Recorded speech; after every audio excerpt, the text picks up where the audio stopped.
জামিনে মুক্তির পর কারাফটকে আবারও আটক হয়েছেন রাজশাহী ৪ আসনের সাবেক এমপি আবুল কালাম আজাদ। বুধবার রাত ৮টার সময় তিনি রাজশাহী কেন্দ্রীয় কারাগার থেকে মুক্তি পান। এরপর কারাফটকে জেলা পুলিশের গোয়েন্দা শাখার সদস্যরা তাকে আটক করেছেন। এর আগে বিকেল থেকেই সাবেক এমপি কালামের জামিনে মুক্তি পাওয়ার খবর জানাজানি হয়। এরপর বিকেল থেকেই কারাগারের বাইরে সড়কে অবস্থান নেন ছাত্রদল, যুবদল, মহিলা দল এবং ছাত্র শিবিরের নেতাকর্মীরা। কারো কারো হাতে লাঠি সোঁটা এবং ইটপাটকেলও দেখা যায়। বাইরে পুলিশের সদস্যরা সতর্ক অবস্থায় ছিলেন।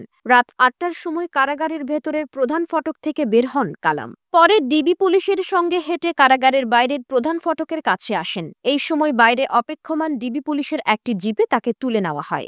আবুল কালাম আজাদকে এই সময় উদ্বিগ্ন এবং বিমর্ষ দেখা যায়। গাড়িতে তোলার সময় ছাত্রদল, যুবদল এবং মহিলা দলের নেতাকর্মীরা বাধা দেওয়ার চেষ্টা করেন। এই সময় ডিবি পুলিশের এক সদস্য বলতে থাকেন, এটা পুলিশের গাড়ি, পুলিশের গাড়ি। কালাম পুলিশের গাড়িতে উঠে যাওয়ার পর নেতাকর্মীরা গাড়িটি আটকে দেওয়ার চেষ্টা করেন। অনেকে গাড়ির সামনে দাঁড়িয়ে যান। দু একজন ইট পাটকেলও ছুঁড়েছেন।